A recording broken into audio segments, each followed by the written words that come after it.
Welcome back to the CSP Elite Baseball Development Podcast. I'm your host, Eric Cressey, and this is episode 211. We've got a repeat guest today. This guy was a guest back on episode 126 in May of 2022, so certainly go back and check it out. We talked about navigating youth baseball development and the college recruiting scene. It was an outstanding episode. It's actually our fifth most downloaded episode of all time, so definitely touch on those topics just because they are enduring and they definitely still matter. With that said, this is a great follow-up podcast because frankly, I requested this podcast because I wanted to learn the world of college recruiting, the transfer portal, name, image, likeness deals. All this stuff has changed so dramatically over the last couple of years that I feel like I am a little bit in the dark on something that I used to understand really, really well. So today we're going to go through a collection of questions and kind of case studies that hopefully will help the players and coaches and parents out there to understand what's going on in college sports right now, particularly with respect to baseball, but I'm sure there are a lot of lessons that will be universally applicable across all sports. Hopefully you enjoy it. This episode is brought to you by AG1, the most comprehensive NSF certified for sport daily nutritional supplement I've ever tried. With so many stressors in life, it can be difficult to maintain effective nutritional habits and give our bodies the nutrients they need to thrive. As a father of 3 young kids and a co-founder of multiple businesses in multiple states on top of still being an avid exerciser, I know that busy schedules can really take their toll on us. Whether it's poor sleep, exercise or life stressors, environmental factors, or simply not eating enough of the right foods, we can often wind up deficient nutritionally. This is where AG1 can really help. It's a game-changing nutritional insurance policy.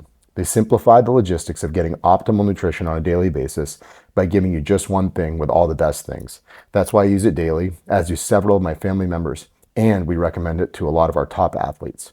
One scoop of AG1 contains 75 vitamins, minerals, and whole food sourced ingredients that work together to fill the nutritional gaps in your diet to support energy, focus, digestion, and recovery.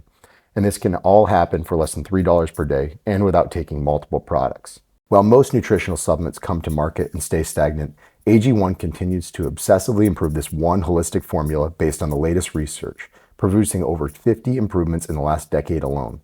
They invest in the most absorbable and natural source of each ingredient and go above and beyond in third-party testing to ensure their customers continue to receive the highest quality and best tasting nutrition happen on the planet. Whether you're keto, paleo, vegan, dairy-free, or gluten-free, it'll work for you, and it contains less than 1 gram of sugar per serving. They put 75 ingredients through the rigorous NSF certification test to come up with a safe formula that's trusted by some of the world's top athletes, including many of our own at Cressey Sports Performance. Right now, AG1 is giving our listeners a special offer of 10 free travel packets with their first purchase. Just head to drinkag1.com/Cressey and claim this special offer. These travel packets are perfect for supporting your immune system, energy, and gut health while you're traveling for games, training, or simply on the go. They can be great counterbalance to the less than ideal on-the-road food options that are out there for a lot of our traveling baseball players. So if you want to bridge the gap between deficient and optimal and give yourself the best chance of getting nutrient diversity, head to drinkag1.com/Cressey to get 10 free travel packets with your first purchase. Again, that's drinkag1.com/Cressey, Cressey. You won't regret it. Today's guest was a 13th round draft pick of the Chicago Cubs, and following his playing career, transitioned to serve as a head coach at the high school, travel ball, and NCAA levels. Altogether, he spent more than 35 years mentoring young athletes, helping more than 700 student athletes take the next step in both education and baseball. Perhaps most importantly, he's a baseball parent who has walked this path with his own sons. His older son, Kyle, played baseball at LSU Eunice, and his younger son, Tyler, was New England's only 2-time first-round MLB draft pick, as he won a national championship at Vanderbilt and made it to the major leagues. Over the years, he's built a network that stretches from college coaches to MLB scouts and academic programs. His philosophy is simple. Athletic achievement should create academic opportunity. The right balance between the two sets the foundation for long-term success. Please welcome a long-term friend of mine and a 2-time episode guest, Walter Beede. Walter, 2-time guest, welcome back. Thank you so much, Eric. It's a pleasure, as always, to be able to speak with you during this busy time of year. So we have been through a lot together. We've been through my first ever first rounder in CSP history back in 2011 was your son. And we navigated a lot of uncharted territories together, I think, over that high school dynamic. And obviously Tyler is, gone into professional baseball. He's won a national championship. He's done all those things. the first time we had you on, it was let's talk about our experiences, right? A lot of these things that we've learned together, everything from college recruiting and how parents should develop or view development for their 9 to 13-year-old. Like we talked about a lot of things. I think we were very there was a lot of breadth to our discussion. At times there was less depth. Today there's going to be more depth because I feel dumber than ever before in my job with respect to college recruiting. A kid actually knocked on my office door the other day. He was a guy who went to an ACC school. He had been a Tommy John guy kind of during COVID, and a lot of his eligibility got stuck. And his AC school said, "We don't want you back next year." He threw an inning and 2/3 this year. And he was all ready to rock and roll, entered the transfer portal, was excited about his next opportunity, had another Division I program that was ready and excited to take him close to home where he wanted to be. And he found out with about 3 days left in the transfer portal window that he had too many credits to be able to transfer. He had 8 credits remaining. So all of a sudden he's like, what do I do? Like I have to graduate and then try to get a master's, or like, can I declare a double major in state? So the scary thing is with his exit interview, school didn't even know that was taking place. They left him high and dry. And I feel honestly the exact same way. Like 10 years ago, a lot of the conversations we had, things didn't change year to year. So we did your podcast in 2022. It's the 5th most downloaded episode we've ever had. So hat tip to you on that one. But part of the reason that was so, I think, popular is because parents and kids only get one crack at this and they don't want to screw it up. Now they get 7 cracks at it. Things are so different in the era of transfer portal and NIL. So this is my intro. Help me, Walter, understand this because it's different Wednesday morning this week than it was Wednesday last week. And I have never felt dumber than ever before. And the scary thing is, I've talked to Division I coaches in the ACC and SEC who feel the exact same way because the goalposts keep getting moved. Would you agree? Oh, I would absolutely 1000% agree. I mean, I literally spent my morning today prior to us talking with, 3 very, very prominent ACC coaches, head coaches, and it's much like a draft board, but instead of one day of dealing with the draft board, you're really dealing with it multiple times throughout the course of the year. So everything is really on its head. It's changing, evolving. I think we won't see any certainty until the CBA at the MLB level, which is 2026, 2027. And then things will begin to settle down within college baseball, NCAA, NAIA, et cetera.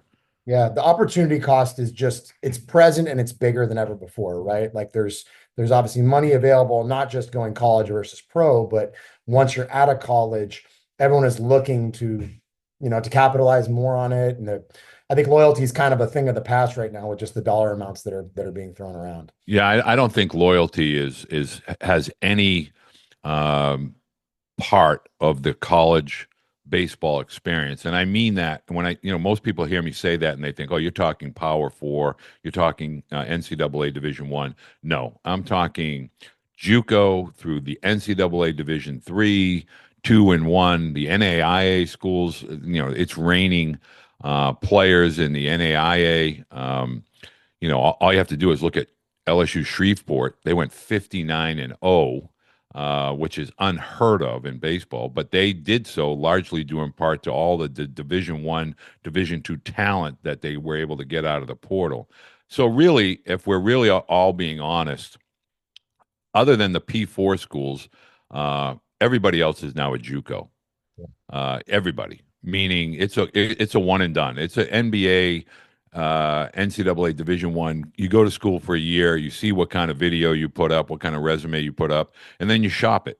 And that's really what we're doing. Unfortunately, the high school athlete and the parents of the high school athletes, they're going to be some pain. I think it's temporary, but I think it's going to be for the next 25s, 26s, and maybe a little bit of the 27s before we start to smooth out. Scary stuff. And we'll dig in on it. So, in the first podcast, we covered a variety of topics. This time we're obviously speaking very specifically on what players, parents need to know about college recruiting. And, like I said, I'm more confused there. Maybe we define all of the different just topics that they need to be aware of, right? Like, people walk in and want to meet with us about getting more athletic. We talk about strength. We talk about, we talk about nutrition. We talk about sleep, all these different things. What are the key topics that you hone in on your conversations with parents and kids each week? Well, I tell them, and every day your ears must burn because even my wife will tell you, she said you should change your last name to Cressey because all you talk about is Cressey. But I can tell parents that the travel ball narrative is dead.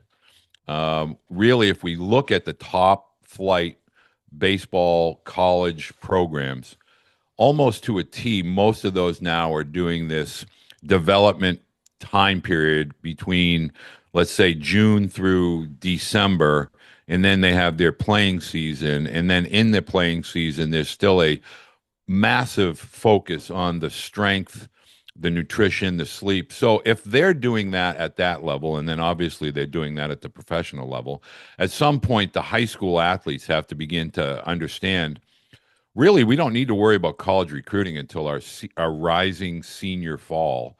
That eighth through junior year in high school should all be about strength, size, athleticism, skill set development, and be more accountable. I think college coaches are basically out here screaming, for the love of goodness, please be accountable for your own skill set development. Don't wait for the lessons. Don't wait for the practices. Don't wait for the games. And to be perfectly blunt, the vortex of more, that the narrative of I got to play more games, I need more lessons, I need more of this. No, now more than ever, it's about taking care of your body, preparing your body for what truly lies ahead. Because most parents think they're chasing their peers, meaning they've grown up in this environment of 16U, 17U, when in reality, your high school athlete is chasing men 21 to 24 years of age. So unless you put yourself on par to that level of strength and skill and speed, you're really kind of behind the eight ball for all 4 or 5 years of your college experience. Nice. So let's say you chat with a parent and kid for the first time, and they say, "What do the next 3 years mean for us?" This is a high school rising junior, right? It's the summer between sophomore and junior year.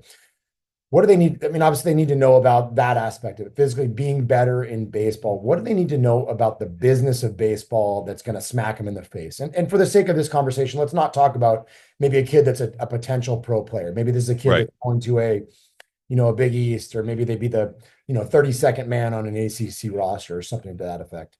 Well, what I try to get parents to understand is no longer is college baseball really just a one trick pony, meaning the Division One, the College World Series, all of college baseball. And if I say all of Division One, I mean NJCAA, NAIA, and NCAA. It is now really a transactional industry. And you have to be an adult about this process. There is no longer a high school incoming class of 10 to 15. Now it's more like 3 to 5. And that's universal across all of college baseball, meaning even if you and I were to talk about Nichols College in Webster, Mass., or if I talk about Salve Regina in Rhode Island, I say to Eric, head coach at Salve, what are you looking for? Well, I'm looking for the guys that are coming down from D1 that maybe are looking for innings. They're not really looking into that developmental stage anymore where they can dream on a player. Evaluation now, top to bottom on all levels of college baseball, is about bringing in plug and play caliber players. And when I talk to parents, I'll get them to understand certain levels of college, you're going to be fighting. It's like salmon swimming upstream. You have a developmental program and you have a JV program. And parents will say, is that one team? I said, no, that's two teams. You have a developmental team, then you have a JV team, and then you have a varsity. And that's at Division II, Division III. I mean, heck, Anna Maria, way out in central Massachusetts, they have about 70 guys in their program. There's no longer this transition from high school directly to a getting between the lines, unless you are a pitcher, left-handed hitting corner bat, or an elite shortstop.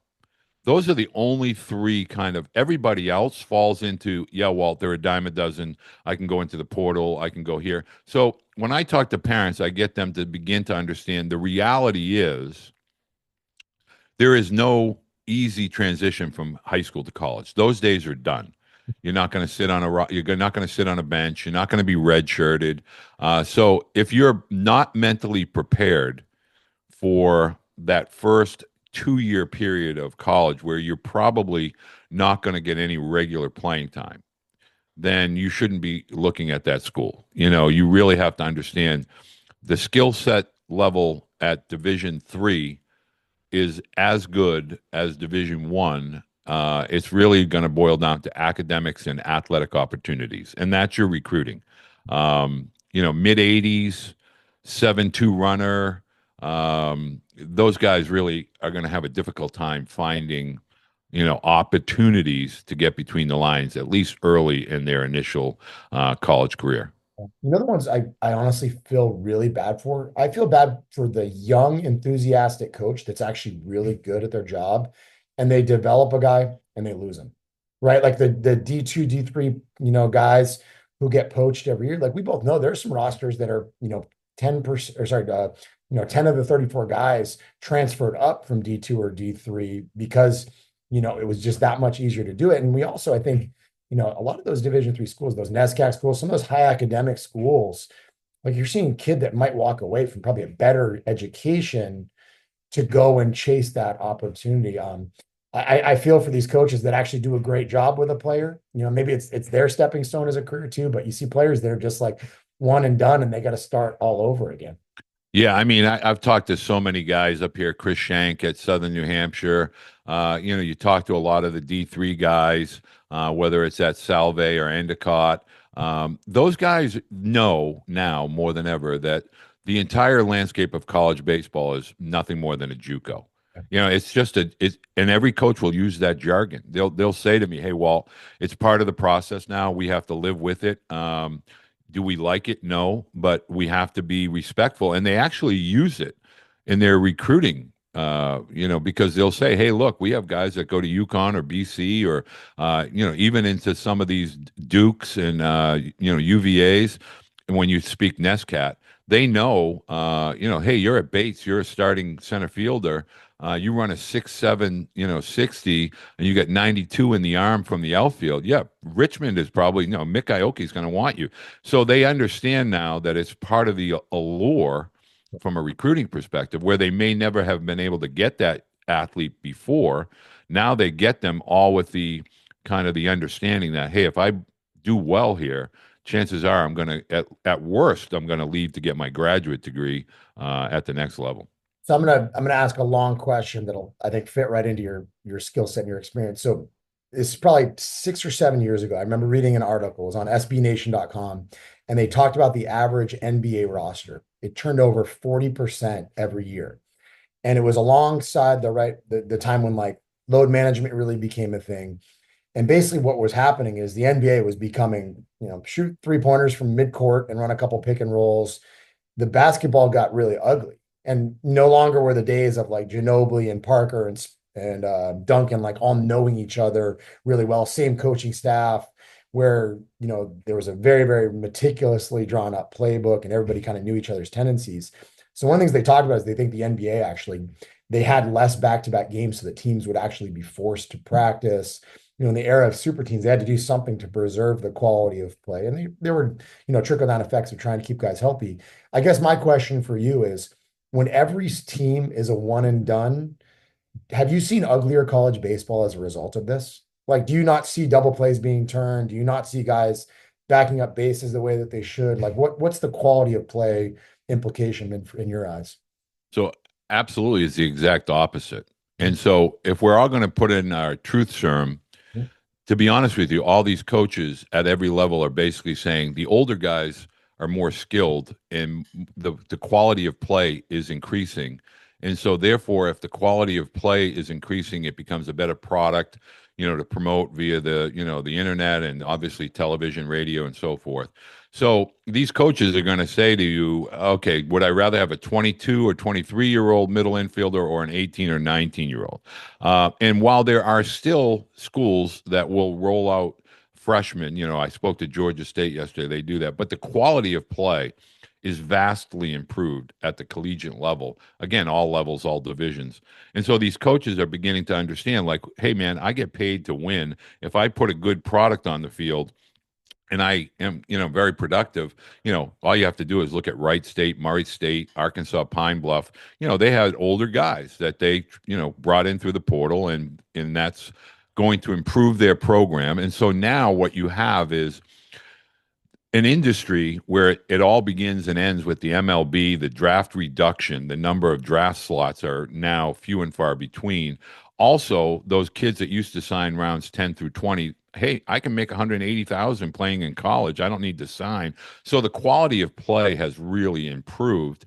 And so now these college coaches know from year to year, it's not working with my left fielder. I need a guy there that can really put in 15 to 20 home runs. It's not working with my shortstop. I need a guy that can really cover more ground.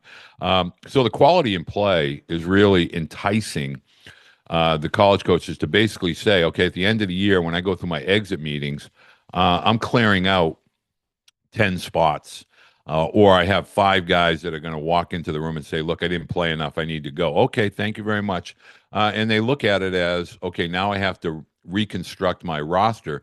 But the supply is never going to exceed the demand. In fact, the supply really is so overwhelming. This year we had 7,000. So I really believe that Major League Baseball has essentially said to college baseball, you will become our rookie in our short season and really to some degree our low A ball teams. You're going to develop, you're going to spend the money on these kids. And then when they get to us, we give them a 2 to 3 year window to either yes or no. And then, again, the supply is always going to exceed the demand. And so now, and if we're all being big boys about this whole world is driven now with regard to college athletics. Can't turn on a television or a computer without seeing DraftKings or MGM or so there's so much money that's being thrown around with regard to athletics that the industry as a whole and college baseball as a whole is basically saying now, hey, we just want to worry about this year. Next year, I'll get to it when I have to get to it. Well, I mean, we've come a long way from when college baseball coaches had 11.7 scholarships, and you were lambasted by your community if you pulled a scholarship from a guy. It's crazy, but like, you obviously talked about the money involved on the gambling side of things and all that, but what about the money internally? Like, what kind of numbers are being thrown around in the college baseball realm in terms of NIL money? Like, obviously, like in the MLB draft, slotted, you know, amounts are very public. Everyone knows the expectation. Every signing bonus is announced. Like, are we at the point now where a full ride is basically a given at most large schools if you're one of the top 5 to 10 recruits on their team? Oh yeah.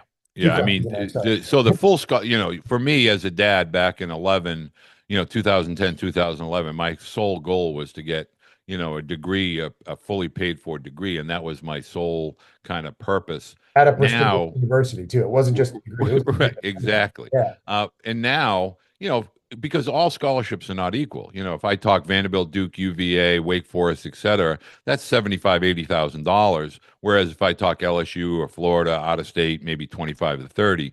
But now you're really looking at, okay, I know you're going to give me a scholarship, but what's the so, there are some coaches that come right out and say, we're going to offer you $250,000. We're going to break it up. You're going to get this over the summer, and then during the year, you're going to get another 180,000. And that's all on a debit card. It's all taxable income. But I would say the average Power Four conference is working off of anywhere from $1.5 million to $5 million budget for the baseball program. We all talk about the collective. Yeah. Yeah. So we all talk about the collective and it's 22.5. That's from the university itself. They have that money to allocate throughout the athletic system, which is why Title IX becomes such a big deal. But the average baseball program, football's getting 80 to 85% of that. Basketball's getting anywhere from 10 to 15. A school like Kentucky's actually giving 45% of their 22.5 to their basketball program. But baseball typically used to be the seedy underworld would be, okay, we're going to let you rent this car or lease this car. And oh, by the way, if you get a flat tire, there's a bag in the back that you're going to want to check. And there would be, some things that would be bankable assets in there, not a jack and a tire iron. So, now it's more like, okay, the average starting pitcher at a Power Four school, a starting weekend guy, probably looking anywhere from 200 to 500,000, and that's from the school. That's not from the outside, walk-ons or car dealerships. I would say the average starting pitcher is probably making about 200 to 500,000 during the course of a calendar year. Middle infielders that can really play are they're in that 250 range. Corner bats, big boy bats, probably in that same range, 150, 250,000. In the world of the Big Ten, the Big 12, not uncommon to see, the full scholarship is almost like a given. But for the vast majority of programs that can't play in that pool, they're still working off the 11.7 and a little bit of name, image, and likeness. Your alma mater, UConn, they're working off of the Husky Collective that, it's a booster that allocates X number of dollars that the coaching staff puts in the direction of the parent. Hey, give Jim a call. Jim is handling the Husky Collective, and I think he can get you 25,000. Which, if we're all being honest, if we take $500 a week as a college student, that's a pretty good week. But that's about the ballpark of the numbers that are getting thrown around. It's interesting, and so I mean, at the same time, you're obviously dealing with smaller Division One, maybe CAA or something like that athletic conference. Like, are there guys in that realm that are pitching well, making $5,000, and all of a sudden the number goes up exponentially if they have a good year, and then they have to make a call on leaving an education that originally was very appealing to them to going somewhere that maybe doesn't have the same major or something like that. I'm curious how much of that you're seeing. Not a lot. Like I talked to a lot of the guys in the Sun Belt, CAA, Matt Tyner, Mike Glavin at Northeastern, which Northeastern is an interesting topic. Like they don't have that money, but they're a top 30 program in the country this year. They were a couple pitches away from doing some damage in the Tallahassee Regional. But, a lot of those schools just have to be blatantly honest and just say, hey, look, we can't play in that pool. We do have innings. We do have at-bats. We have opportunity. Great education. And that's kind of the old school thing. And they have 11.7. Townsend, they only have 8 full scholarships to work at. So really, this is it's not a level playing field. It's never going to be a level playing field. Parents cannot expect. I think we have way too many parents that think everybody's going to open up a bank account and a Swiss bank account. It just doesn't work that way. It's for really the proven commodity, the guys that have a synergy resume, which is the video that all the college coaches can look at. So if you don't have a resume, you're probably not going to get paid unless there's a draft slot associated with your name. The average college player is just going to get at-bats and opportunity. And what you do with that now, if you go between the lines and you put up a 280, 12 tanks, 60 RBI, freshman year, you're going to probably get some looks at, where the money schools are.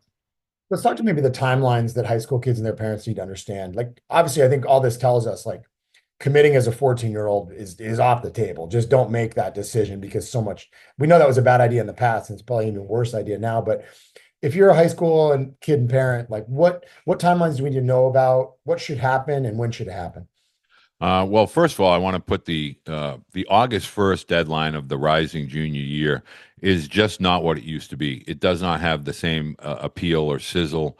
So really, to be, if we're all being honest, you have to understand as a parent that really college recruiting for the majority, and I say majority is 90% of all the high school travel ball athletes, they're not going to get recruited to their senior year.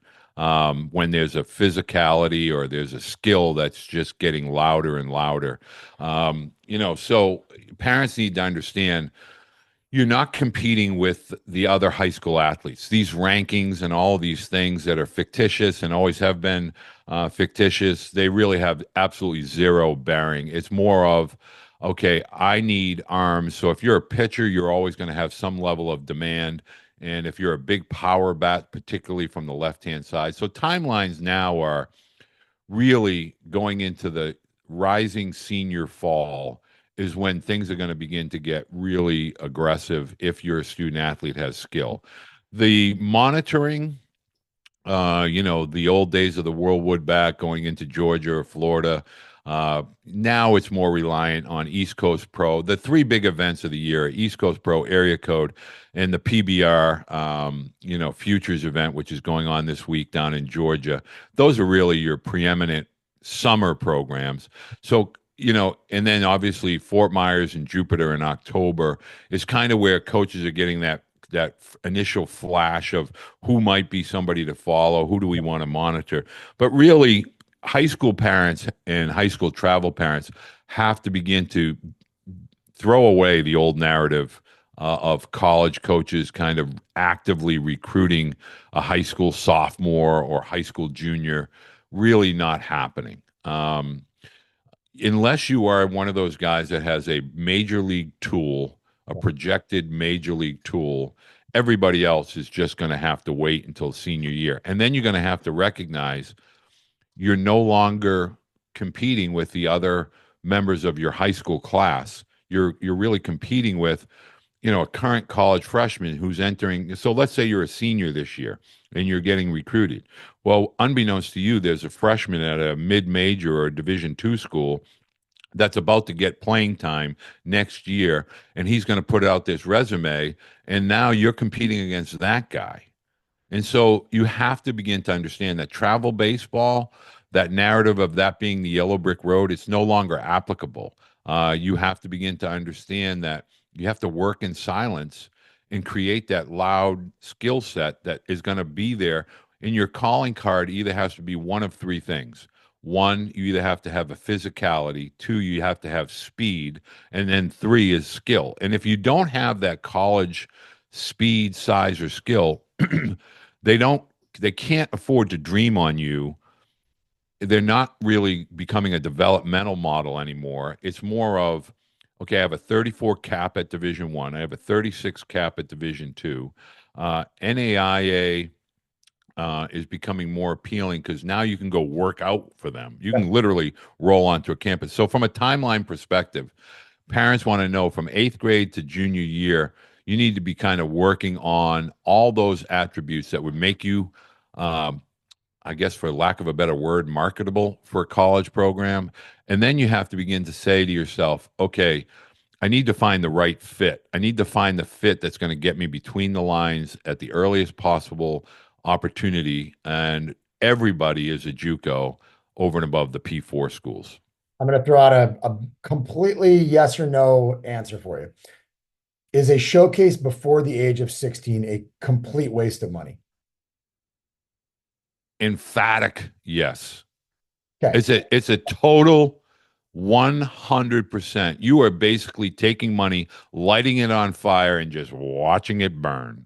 Thank you. That is amazing. We interrupt this podcast with a quick reminder that this episode is brought to you by AG1. It's an NSF certified all-in-one superfood supplement that features 75 whole food sourced ingredients designed to support your body's nutritional needs. I use this product daily myself, and a ton of our athletes do as well.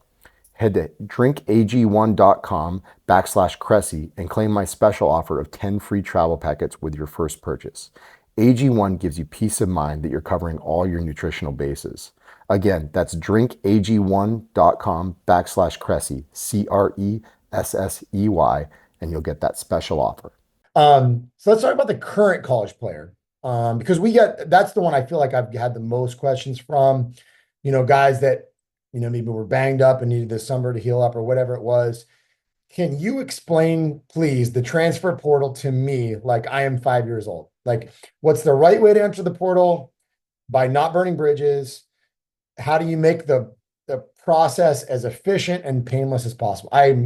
It's confusing. The timelines change every year, and it opens and it closes. Certain times they can talk to you, and sometimes they can't.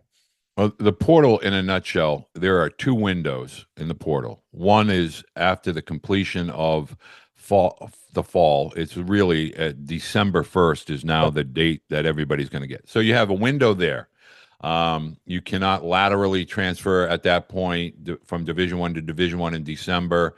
You can go and become a student in good standing and then participate in the fall, the following fall. And then there's obviously the June 2nd. This year was June 2nd, June 1st window to enter the portal. Let's say I'm a D3 arm, and I figure it out in the fall. I go from 88 to 95, and I throw it up on my Twitter that I'm throwing the ball well. And there's an SEC program that had two arms that blew out in the fall, and all of a sudden they need dudes for the spring. Can that guy go from a D3 program to the SEC between Christmas and New Year's and right off into the sunset? With the December 1st hard roster, Would I have to don't be think before that. yeah, that won't allow that to happen. Now, I can give you plenty of hey, wink, wink. Yeah, I know you want to transfer out in the fall, but we'll take you next fall. We're going to give you money. That happens all the time. But my point is now the really, if we want to add clarity to this, it's the exit meetings that occur in May, and then you declare in June, and then it's the free for all that goes through the major league draft, which is a whole topic all unto itself. That's the biggest sticking point for college coaches is the date and times of the draft, because it leaves a lot of programs yeah, cupboards bare. But if in simple terms, the correct way to enter the portal is to just simply, it's a business, nothing personal. I just feel like I'm not getting the opportunity. And then conversely, coaches can say, hey, nothing personal, but I don't think you're going to get the innings or the at bats. So if I were you, I would probably enter the portal because there's not going to be room for you here.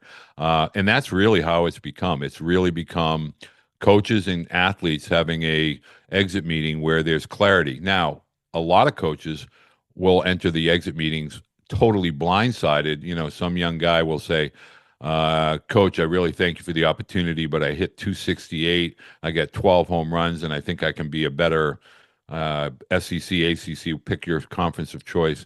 So, really, the portal now is nothing more than year to year free agency. I think coaches expect it. I think athletes now, I think a lot of athletes get bad advice yeah. because if we're all being honest, you know, all of us have become so consumed with results that we're not looking at college in a kind of a balanced overall life experience. It's become so baseball or athletic centric. That's the only thing that's driving this bus. When in reality, we're not making relationships anymore with teammates or faculty or, on the student, campus. It's now becoming like, I can go from, I have a young man that I have a hard time when a kid says to me, I want to leave UVA and I want to go to, this JUCO. Okay. That's a really tough academic digression. So, in terms of the portal, I think parents need to understand this has become a two-way street for coaches or staff, coaching staffs, and athletes. And if you're going into this looking for money, okay, you're going to get burned by it as much as you're going to be happy with it. Meaning you might get money, but if you don't produce, so the weight of expectations is okay, we give you this money, you either produce or we take it away next year. So don't be hurt when you go into a program that gives you, money and then you don't perform and they ask you to leave because, you live and die by the sword there. I think the best way to approach the portal is if you're at a lower level and you're looking at it from, okay, I think I have a desire, and the major league scout has said to me that you have some projectable skill sets. Okay, I want to go challenge myself because obviously I'll get drafted in a higher round if I'm playing in the SEC or ACC, improving my skill set. But for the vast majority of portal athletes, they're getting bad information, bad advice. Some of them just can't perform. They can't play at that level. It didn't work out. They didn't have the work ethic or their skill set simply plateaued. So to me personally, I would always tell you the spring portal time period is more of the conventional portal period. The one in December is really challenging because you're limited in your options and opportunities. And I think, the one that I'm maybe more aware of than ever before is like we see guys that enter the portal and then it's crickets. Like, hey, I've been in the portal for a week. I didn't hear from anybody. And like those are guys that maybe got some bad advice. Like, are we seeing scenarios where a player is telling coach, hey, I'm going to enter the portal, nobody comes calling, and then he just, goes back with his tail between his legs to his old coach who holds it against him? Well, therein lies the rub. A lot of coaches aren't going to take you back. Yeah. So when you ask me what's the correct way to do it, Yeah. it's to have an honest dialogue, not a text, not a phone call. The call shouldn't come from mom and dad. Like this is a big boy world, and as you and I have always said, the game of baseball is amazing. The business of baseball stinks. And so you have to understand that if you go into the portal and you don't have the common courtesy to at least have a dialogue with your coach, then don't expect them to welcome you back with open arms. And again, with this rotation of roster spots, um, coaches just don't have the time. Yeah. Like they can't wait Right on around. you to make a decision.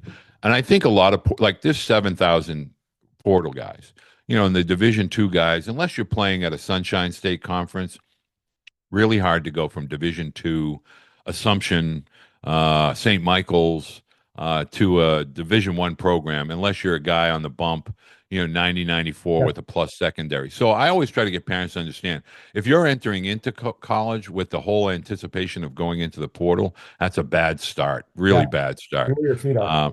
Right. And so you shouldn't go into, you really need to try and look at this as a 4 or 5 year window because numbers tell us now the number of, if we look at the 25 draft, it was all arms middle infielders for the most part.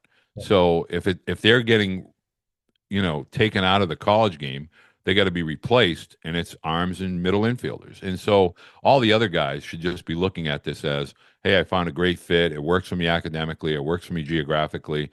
I got great teammates. I'm going to play here for 4 or 5 years. I just think now in the world of, I don't know what to call them, crazy advisors that are trying to tell you, hey, man, there's more money over here. I can go get you money. No, you can't. No, you won't. I'm just, Well, then they have incentive, and I don't want to put words in your mouth, but I think it goes without saying that the people who are orchestrating these transfer portal dynamics for more and more money are also taking a percentage of that money. Like they have their hand in the cookie jar. oh my gosh. If I said to you, a lot of these, and I'm just going to use the term, I'm not speaking about a specific, a lot of these travel organizations now are recognizing, and they're out in front of it, right? They understand, okay, this narrative is going to begin to die. And so we got to start planting some new seeds. And so what they're doing is one seed is we're going to open up these baseball academies and we're going to refer to them as post-grad schools. They're not post-grad schools. Post-grad schools over Winchendon, et cetera. They're not postgrad. They're just baseball academies. And instead of getting 7,000 or 5,000 a year to play for a summer, we're going to get 20 to 50,000. And then, oh, by the way, if you play for us, we also market you to college coaches. And if we get you some name, image, and likeness, you give us anywhere from 10 to 20%. I've heard it's as high as 30% for some people. So you're looking at revenue streams that are being created by these really advanced business people that created the model 20 years ago to have a travel team or travel organization. And now they're going to start dying on the vine because the oxygen that used to sustain them is going to be sucked out of the room. And it's no longer, hey, I need 10 to 15 high school athletes. And the other part of this equation, Eric, that I don't think anybody is really talking about, a lot of these travel organizations used to kind of go wink, wink, do me a solid and stash this guy on your roster when you had 40 or 45 or 50 guys with red shirts, and make themselves look like a hero. And then the next year, hey, sorry, Tyler, but, I'm sorry it didn't work out at Division I school, but we did the best we could. But, that guy did the coach of the travel team a solid by giving him a roster spot. And now those days are done. And so, and I think if more parents understood the money that was changing hands behind the scenes, ultimately you're paying $20,000 to $50,000 to go to a baseball academy, to go to a Division III, Division II, or mid-major school. You may or may not play, and then you're going to find yourself in limbo for 5 years, or 4 or 5 years, and you really don't have a career or a home.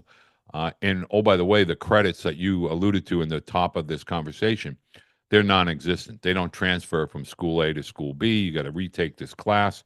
College is a much more complicated environment with regard to the degree than parents even remotely understand. I think, it's interesting. You hinted at multiple places where people can get burned in this process. Oh yeah. And the one that my wife even said this, she's like, why on earth would they close the portal before the draft? You know what I mean? Like it would make sense for the portal to remain on afterwards because then the college coaches would understand who's staying, who's going, what's Right. actually available, and then they go to look at it. Just some of the timing on all this makes no sense, and it seems like it's different every year. But I don't think anybody recognizes, like you and I have seen a million kids that go from sleeping in their own bed, eating home cooked meals, having the same routine, and then they move halfway across the country and they go to a school and it turns their world upside down, right? Like it's a different experience altogether. They've got to live away from home.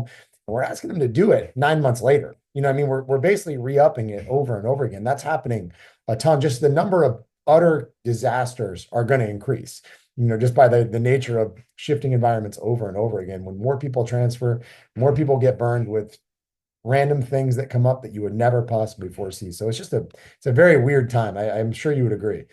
Oh, it's one of those things where, yes, we hear about the success stories, but in reality, the vast majority, and I always use this number because it's accurate, 9 out of 10 athletes that begin college, they never finish. They just never finish, meaning they never finish with the image that they had going Yeah. in, meaning I'm going to go to this school, I'm going to start, I'm going to play, I'm going to play. Professional baseball is a minor miracle now, literally, to become a professional player. And those guys get churned and burned, on a regular basis. The same thing is beginning to occur on a more consistent basis at the collegiate level. And I think if we all begin to understand that you're a 1 year rental, you're a 1 year rental. You're either progressing and playing or you're out. And so parents need to be more aware of the business side of this industry. And it's not like you and I have both known kids that have gone off to college and said, "Holy cow, this guy became a drill sergeant. He was really nice when he was recruiting me, but now he screams at me, and now I got to do Navy SEAL training at 4 a.m. And what does that have to do with baseball?" And yeah, college baseball is hard, period. But college and professional baseball, the margin of error or the margin of opportunity is so minuscule that I don't think enough kids or parents are fully versed in, hey, this guy could come and knock on my dorm door and tell me sorry, but no room at the inn anymore. You got to go. It's incredible. We haven't talked about the older guys, and there are obviously way more old guys now that, I mean, JUCO doesn't count towards your eligibility. We saw a logjam coming out of COVID. Certainly, I mean, injuries are astronomical right now. I think we always saw it in like the Ivy League. If you had Tommy John and you were at Harvard or Yale, like you couldn't just like stick around and rehab and grab an extra year. They would tell you take a year off, come back when you're rehabbed. What are you seeing in terms of like the 22-year-old that wants to get a master's degree or has gotten punted back because of an injury or a transfer? Like, what's the advice you find yourself giving to them? Do they go get the master's degree and take care of their remaining eligibility? Are there certain schools that are open to it, others that aren't? Like I know Duke has always done really well with a lot of their like 1 year master's candidates. Like I'm sure there are other schools in there like that. What's your take in that group? Well, I want to make sure I correct you on 2 points. One, JUCO years absolutely count. That was a one-off for a Vanderbilt quarterback, and so Okay, they basically created a one-off I'm already ruling. updated. Yeah, so one-off Yeah, ruling that basically said if you were in junior college between 21 and 22, years 21 and 22, and you found yourself to be a senior going in 2025, they gave you that extra year of eligibility. yeah, But now it's still, as we currently talk here today, you get a 5 year window to play 4 years of athletics. I think you're going to see, based on the former governor of Mass opinion, that I think he's going to give everybody 5 years. So you can go 2 years of JUCO, and then you have 3 years as far as NCAA is concerned. NAIA just committed to just its 4 years. So if you come out of JUCO, you get 2 years of JUCO, you get 2 years of NAIA. independent of medical red shirts, or Yeah, how? there's no such thing really now as the medical red shirt. So basically, for all intents and purposes, people have to be done by the time they turn 24. Correct. Okay. Because I mean, and Sort that's of a really gap going to year on work. the front end or whatever. Right, right. Yeah. But you find, and I can tell you that the schools that you alluded to, Duke, UVA, Vanderbilt, like Vanderbilt's got two boys coming in from Cornell, and they're going, they're graduate students. So let's talk about that for a second, because now, if you're an academic and you go to a NESCAD or an Emory or a John Hopkins, you can go there, get your degree theoretically in 3 years. And if they do pass the new legislation giving everybody 5 years, you can go get your graduate degree or your master's, your doctorate, whatever, work towards that at a really high level academic Division I school. And that's a really appealing part of the recruiting process, again, that most parents don't get to hear because they're not listening. It's because that older athlete that's graduate, he knows how to get up. He knows how to be self-sufficient. He has time management and daily disciplines and routines. It's very appealing because you don't have to worry about him as a coach as far as being a student. And then he takes care of himself from a physicality perspective. So they are very, very appealing. Who would you want? A 22, 23-year-old graduate student or an 18 or 19-year-old that's coming out of Auburn High School? Obviously, I'm going to take the guy coming out of Harvard or Bates or Bowdoin or Tufts. And so, really, the older athlete is the king of the prom. They are the desired. They have resume. They have innings in the tank, or they have at bats in the tank. They've shown or demonstrated skill set. So really, again, if you're a 2025 or 26 graduate, you think, oh, well, Vanderbilt needs a closer. Okay, well, they just went and got the Cornell closer, and you're not going to be able to fit there. So we are no longer dealing with a heavy high school 12 to 15. Tyler's class at Vanderbilt was like 14. They were number one in the country. And no longer, it's now like maybe 2 to 5 high school guys going into college. Because if I'm an older guy and I can make money and I can get my degree, Vanderbilt, all their guys on their roster, like North Carolina just came out, Vanderbilt came out. They're giving full 34 scholarships. So North Carolina, UVA, Vanderbilt, you're getting an $80,000 a year scholarship. Plus, there's going to be some, name, image, and likeness money. And it's going to be a person that they know is plug and play for 1 year. So the older players definitely are in demand, and they control the narrative for baseball recruiting at the college level. You know how incredible that is? Like I mean, do the math on it. If you can get a Cornell degree and a Vanderbilt degree playing Oh, year you're to set. year, and you get a little NIL money on top of it, and then even if baseball doesn't work out, you walk to Wall Street and you're a net positive on the Right. 4 or 5 years that it took to do that. I mean, that doesn't happen. That's an incredible experience and we talk a lot about trading athletic, abilities for academic prowess. Like, I mean, that's the golden goose right there. Well, you're talking my language Yeah. now, because Yeah. this is how I try to get parents to understand it. The one single thing that a family in high school can control is trading the athletic ability for academic excellence. Now, a lot of parents will say to me, well, the last thing in the world needs is another business marketing degree or a sports management degree. Now, while that may be true, if you play this the right way, you can get your college degree paid for. And whether we want to, deal with the realities of the real world or not while we're in college, graduating with at the least amount of debt is the great way to start your future as a potential spouse or parent or employee. And so when you start talking about this, the odds of being a professional are slim to none as far as earning powers are concerned. But if you can go to a Tufts, a Bates, a Bowdoin, a John Hopkins, an Emory, Ohio Wesleyan, et cetera, great, because you're going to get, there's some merit money you're going to qualify. And then if you really are good and you get to go to a Vanderbilt or a Duke or a school of that ilk, you'll be able to kind of graduate with money in your pocket, no student loan debt, and you have a great degree that you can enter the real world with.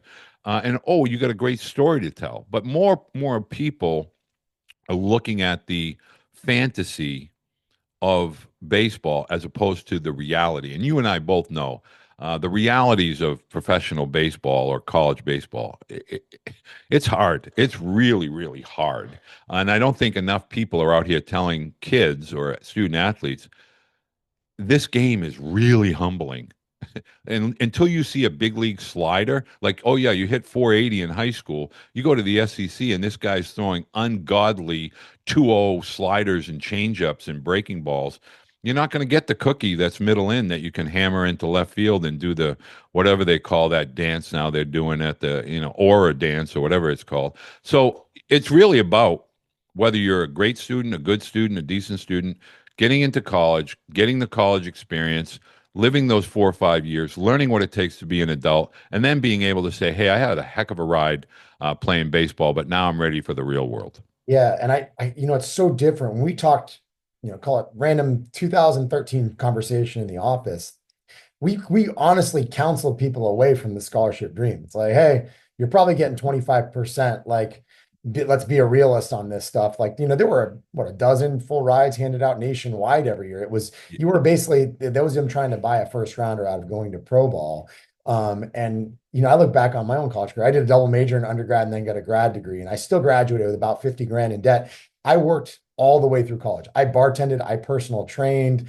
I had a grad assistantship that covered my tuition and had a stipend. And I still came out going to state schools in debt. Like, if you have the opportunity to trade baseball prowess or really any sports prowess for a really good education, that's a difference maker independent of all the NIL stuff. So I love that aspect of this, that it is trending in a better direction where guys don't have to, dig themselves a huge hole to be able to play a college sport. And, we saw people who were trying to work at the same time and all that. And there were NCAA complexities along those fronts. So there's good and there's bad in this whole situation now.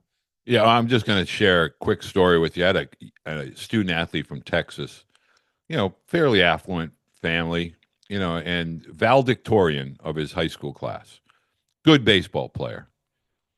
And I was able to get him into Bates. Like, he was going to Bates, and he was going to maybe pay 25% tuition at Bates. He chose to go to a JUCO in Texas. And so I have a tough time with that one, because what we're really telling everybody is, on the surface, you're trying to tell me that academics matter, your son's a valedictorian, but you're going to go play JUCO baseball? So academics obviously don't matter to you. And so if we just understand that if you want to enter the world and you want to go to the starting line and chase the baseball rabbit, that rabbit's dying in 3 to 4 years for the vast majority. The academic piece is going to last with you a lifetime. I don't know if it still is, but I believe Bates was the single most expensive school at one point. And they're just there. Yeah. I looked Yeah. at my wife and her sister, both were Bates graduates. My wife has been very transparent that she could not get into Bates right now. And I think it's a tick under 90K all in to go there. So Right. it's a massive, massive opportunity. And look at the earnings capacity of a NESCAT. I had a young man turn down Babson. You and I both know Matty Noon. Babson's the number one entrepreneurial business school in the world. And the kid said, no, I'd rather go to this school in Colorado. It's a JUCO, and he told me I can play. Oh, okay. For context, I went to Babson College for my first 2 years of school, and my next door down the hall guy was the sixth employee at Facebook. He's doing okay for himself. So he's making an honest living. Pistol Pizza roommate. So, all right. So here's the parting question. I think is probably the most important. You got your crystal ball out. How do you see things changing in the years ahead? Because this obviously is not sustainable, right? We can't keep doing this. No, it's not sustainable. So here's my 5 predictions that I feel will definitely come true. We can bookmark this. 1, there will be a professional, I'm using the word professional, but there will be a tier level to Division I athletics that is purely professional. You want to go to school, great. Anyway, you're going to come here. The Power 4, as we know them today, Power 5, will become a totally separate entity that will be rearranged in conferences based on geographics, logistics from a financial feasibility perspective. It'll be Major League Baseball with their division. Right. Okay. Correct. And that's going to be the division that, the basketball, the football, the baseball, they're all getting recruited out of. There'll be a division within that, what we call we call it now mid-major, but those that level of athletics will have their own kind of national championship series. I think college baseball, as a whole, will never become a fully funded sport, just not feasible with Title IX. So I think you're going to see this system will get bumpers or rails on the side, meaning I don't think you're going to have multiple transfer opportunities. I think you're going to have a one and done. You get one opportunity at the portal. You can transfer anytime you want. You can transfer any level you want, but you only get to do it one time. Next, I think you're going to see 5 years of eligibility across the board for all of NCAA athletics. There's no way you can give them the 4 and 5. It's already 5-year window. Now everybody just gets 5 years of eligibility. The next thing I think you're going to see is I think there's just going to be a stipend that's associated with every NCAA athlete, meaning Division III, Division II, it might be like a $5,000 a year stipend that they all get paid, but everybody will have some form of stipend, because there's no way you can say the quarterback gets $1 million, but the backup offensive left tackle gets $2,000. Yeah. So I think there's going to be a window of that. And the next thing I think you're going to see is, and I hate to say this, the last piece to this whole puzzle is I think you're going to see major athletic departments, all levels of athletic departments are going to become stocks. It's going to be like a stock exchange, meaning, you can buy Nvidia or Vanderbilt or LSU baseball stock, or I can buy the penny stock on the OTC, where you're going to see investors, like whether it's shoe companies, with the uniform companies, the restaurant brands, all of those things. I just think you're going to see athletic departments be able to generate revenue, from a look at a NASCAR. I call it the NASCAR method, where you're going to have all these logos all over these athletic departments. Those are the things that are going to come full speed. I do not think you're ever going to see a world where there's not a portal. I do not think you're ever going to see the caps are here to stay. Um, there's a lot more turbulence with regard to the Title IX that nobody talks about. But if I was a parent of a student athlete in today's world, I would not be looking to the Division I window unless you're being recruited. In other words, you may want to go to those schools, but unless those schools want you, you're just chasing wind.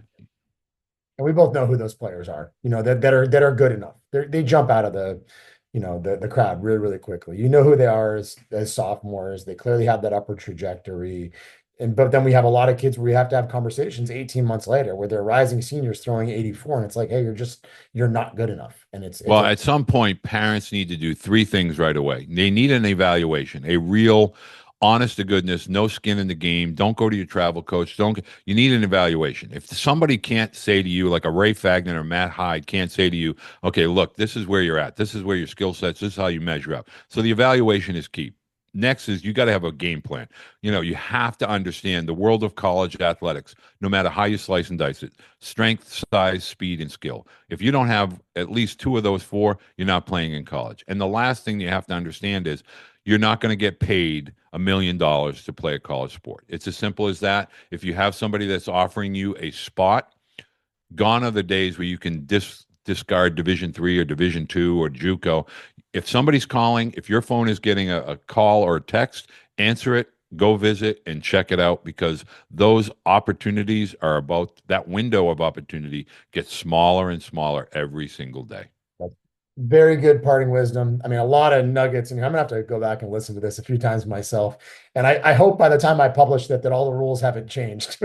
But they won't change. But by 2027, Yeah. so understand that what we're talking about today is basically they put training wheels on this thing, and by 2027, the training wheels are coming off, and all the things that I just gave you as far as predictions will probably be coming true.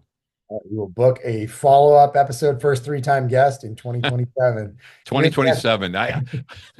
I never expected to get the second opportunity, I love it. but let alone the third. So It's well earned, and you also have a ton of great resources for parents, kids, coaches, all of them. What's the best place for people to find you on the web? Well, coachbeede.com, Beede. You can also email me at walter@coachbeede.com. But I always tell parents, the people that find their way to me, you know this from going back to 2008. I've been doing this a really long time.